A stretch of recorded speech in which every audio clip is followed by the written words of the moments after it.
আসসালামু আলাইকুম ওয়া রাহমাতুল্লাহ। সম্মানিত দর্শক মণ্ডলী, আজকে আমরা অতীব গুরুত্বপূর্ণ বিষয় নিয়ে আলোচনা করব, আরাফার দিনের গুরুত্ব। আল্লাহ নবী সাল্লাল্লাহু আলাইহি ওয়াসাল্লামকে জিজ্ঞাসা করা হলো আরাফার দিনের সিয়ামের ফজিলত সম্পর্কে, যে আরাফার দিনের সিয়ামের কি মর্যাদা বা ফজিলত রয়েছে। তখন তিনি বললেন, এই দিনের সিয়ামটা এমনই সিয়াম যে আল্লাহ রাব্বুল আলামিন বান্দার পূর্বের 1 বছরের গুনাহ খাতা এবং সামনের 1 বছরের গুনাহ খাতা মাফ করে দেন। সুবহানাল্লাহ। ইয়াউমু আরাফা, আরাফার দিনটা আল্লাহ রাব্বুল আলামিনের কাছে অতীব গুরুত্বপূর্ণ একটি দিন আর বান্দার জন্য মূল্যবান দিন। কারণ এই আরাফার দিনে আল্লাহ রাব্বুল আলামিন বান্দার নিকটবর্তী হয়ে যান, একেবারে নিকটবর্তী হয়ে যান। যখন আরাফার ময়দানে হাজিরা অবস্থান করেন, দোয়া করেন, এই দোয়াগুলো কবুল করতে থাকেন। আর এত সংখ্যক লোক এবং মানুষকে জাহান্নাম থেকে তিনি সেই দিন মুক্তি দান করেন, যা অন্য কোনো দিনে দেন না।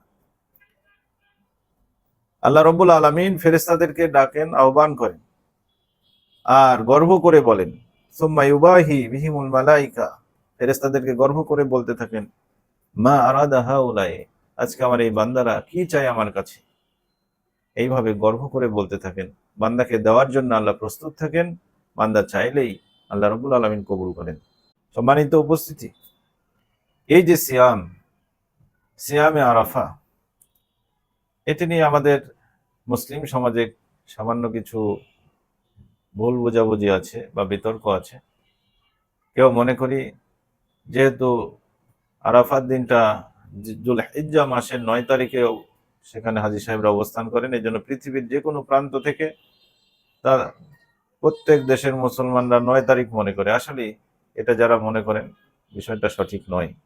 সঠিক বিষয় হচ্ছে যে যেই দিনে হাজী সাহেবরা আরাফার ময়দানে অবস্থান করছেন সেই দিনে সিয়াম পালন করা।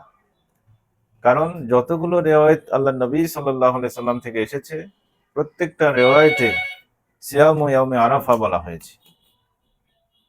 কোথাও 9 তারিখের কথা বলা হয়নি, বলা হয়েছে আরাফাত দিনের সিয়াম, আরাফাত দিনের রোজা রাখা।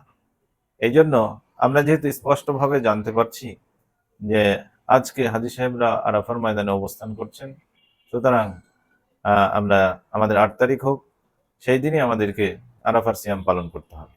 9 তারিখের অপেক্ষায় থাকা যাবে না। আবার অনেকেই মনে করেন আমি 2 দিনই রাখবো। আসলে আরাফার সিয়াম 2 দিন নয়, আরাফার সিয়াম হচ্ছে একদিনই। আপনি 2 দিন রোজা রাখতে পারেন, কিন্তু আরাফার সিয়াম 2 দিন রাখা যাবে না। একটা দিনই নিয়াত করতে হবে যে আমি আরাফার সিয়াম রাখলাম, আর সেটা হচ্ছে আমাদের বাংলাদেশে 8 তারিখ হয়। আগামী 15 জুন আমাদের দেশে আরাফার সিয়াম পালন হবে ইনশাআল্লাহ।